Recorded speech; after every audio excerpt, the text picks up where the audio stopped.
Hello बच्चों, नमस्कार।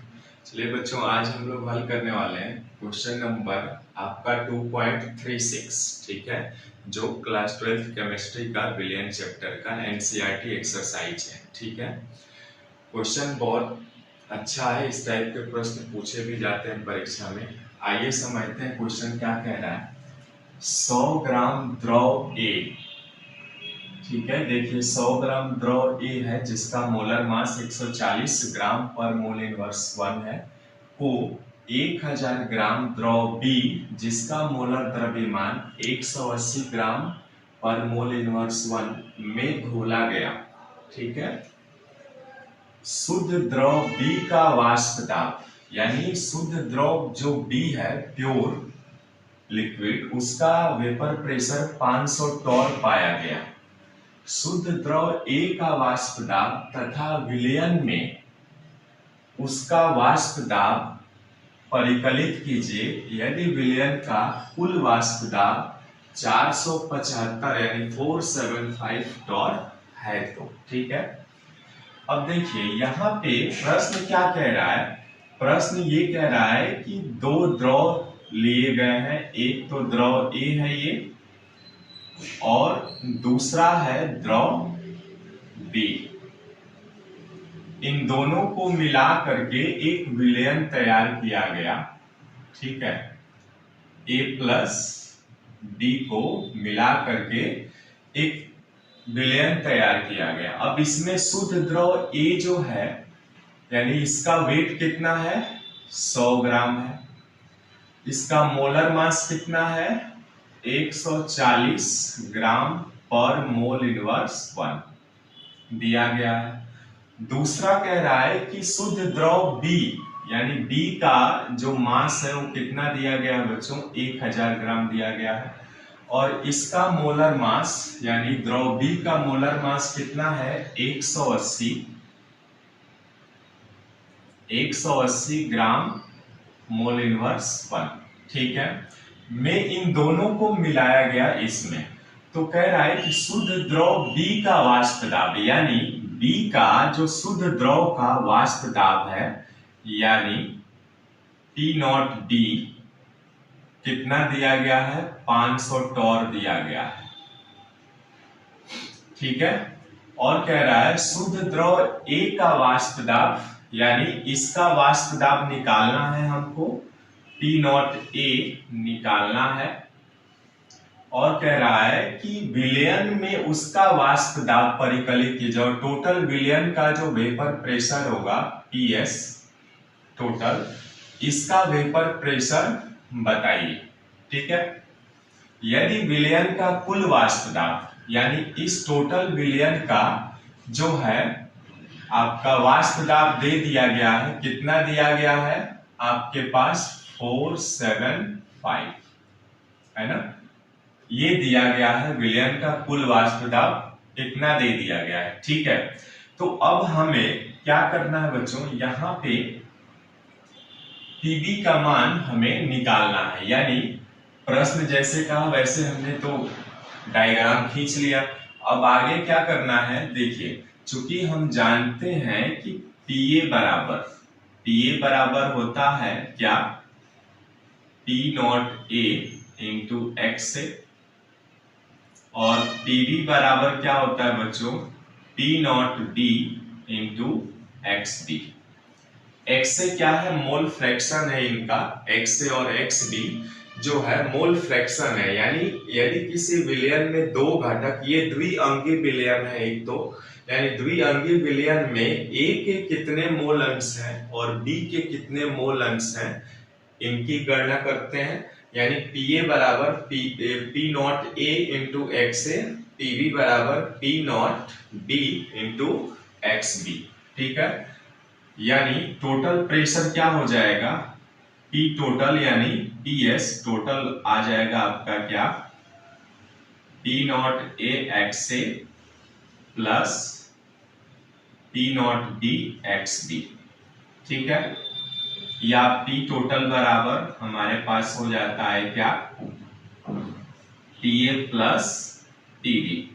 इस फार्मूला से भी हम लोग निकालते थे। ठीक है, अब चूंकि हम जानते हैं कि किसी भी विलयन में यदि दो अंकी विलयन है तो उनके मोल फ्रैक्शन का जो फार्मूला होता है XA plus XD is equal to कितना होता है बच्चों, 1 होता है। ये हम पहले से जानते हैं, ठीक है। अब चूंकि XA प्लस XB बराबर 1 है, यदि इसमें से हमारे पास XA मिल जाए तो XB आसानी से निकाल सकते हैं, ठीक है। तो अब इनके मोलों की संख्या निकाल लेते हैं, ठीक है। उसके बाद हम आगे की गणना कर लिए। अब यहाँ पे देखिए PA नॉट निकालना है और यहाँ पे हमें क्या करना है, PA का मान भी निकालना है, यानी PA बराबर क्या निकलेगा ये हमें गणना करना है, ठीक है। तो अब इनके मोल अंश की गणना हम निकाल लेते हैं कि मोल अंश कैसे निकालते हैं। चूंकि हम जानते हैं कि यदि Na के मोलों की संख्या बराबर होता है क्या, मोलों की संख्या बराबर क्या होता है, भार बटे अणुभार, यानी Na का भार कितना है बच्चों, 100 ग्राम है, और बटे इसका मोलर मास कितना है 140, ठीक है। ये होगा यानी Na बराबर भार बटे अणुभार यानी 100 बटे 140। अब चूंकि ये 0 से 0 कैंसिल हो जाएगा, 2 पचे 10 और 2 सत्ते 14, 7 से भाग देंगे तो जाएगा नहीं, यानी 0.7 सत्ते 49, 1 बचा 7 एकम 7, यानी 0.71 मोल आ जाएगा। ऐसे ही B के मोलों की संख्या निकाल लेंगे तो W/M आ जाएगा, यानी यहाँ पे B के मोलों की संख्या यानी भार कितना है 1000 ग्राम बटे इसके मोलों की संख्या कितना है 180, 0 से 0 कैंसिल हो जाएगा, ठीक है।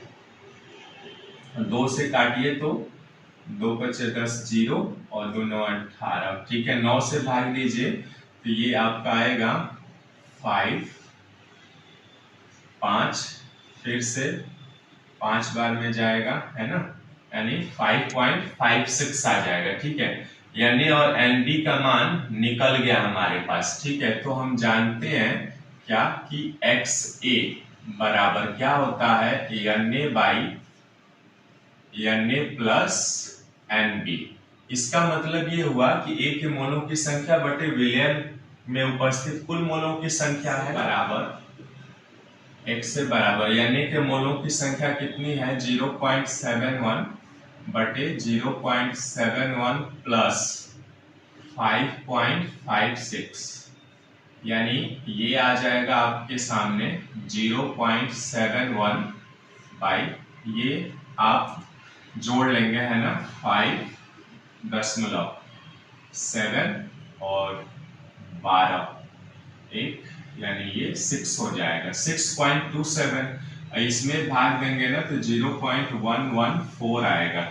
यानी जब हमारे पास XA बराबर इतना मिल गया तो हम आसानी से XB का मान निकाल सकते हैं 1 माइनस XA, क्योंकि ये फार्मूला हम जानते हैं XA प्लस XB बराबर इतना होता है, तो 1 माइनस 0.114, अब घटाएंगे तो ये XB बराबर ये तो आ जाएगा 0.886 आ जाएगा, ठीक है। अब इनके मान रख देते हैं, यानी टोटल सॉल्यूशन का P टोटल कितना होता है PS बराबर आ जाएगा आपका P not A into XA plus P not B into XB। PS का मान हमारे पास दिया हुआ है 475 बराबर P नॉट A का मान हमें निकालना है बच्चों, ठीक है। P नॉट A XA का मान कितना आया है, ये आया आपके सामने 0.114 प्लस PB नॉट का मान दिया हुआ है 500 और XB का मान आपने निकाला 0.886। अब क्या करेंगे, इसका गुणा करा दीजिए, 475 बराबर ये आ जाएगा आपका, इसका गुणा कराएंगे 0.114 P नॉट A प्लस में तो ये आ जाएगा आपका 443, ठीक है। अब चूंकि PA नॉट का मान चाहिए हमको, तो यहाँ पे हम आगे हल कर लेंगे क्या करेंगे, यहीं से आपका 0.114 पी नॉट ए, ठीक है, बराबर 475 माइनस 443, ये आपका कितना आ जाएगा, 32 आएगा ना, 2 और 3, यानी 32 आ जाएगा 0.114 पी नॉट ए, ठीक है। अब यहां से हम पी नॉट ए बराबर कर सकते हैं 32 बाई 0.114, भाग देंगे ना तो ये आ जाएगा आपका 280.74 टॉर आ जाएगा, ठीक है। अब पी ए नॉट तो हमें पूछ रहा था, पी ए नॉट हमने निकाल भी लिया है ना, ये निकाल लिया। अब चूंकि पी ए का मान निकालना है, यानी पी ए बराबर होता है ना बच्चों P naught A into X A. P naught ए का मान कितना है, 280.74 गुणे एक्स ए का मान है 0.114, ठीक है। ये गुणा कराएंगे आप तो ये आ जाएगा आपका 32, ठीक है, टॉर आ जाएगा। यही आंसर होगा, क्योंकि यही हमसे पूछ रहा था कि पी ए और पी नॉट का मान बताइए, ठीक है। तो इस तरह से ये आपका आंसर कंप्लीट होता है और ये प्रश्न आपका हल होता है, ठीक है। मिलता है फिर नेक्स्ट वीडियो में एक नए प्रश्नों के साथ। नमस्कार।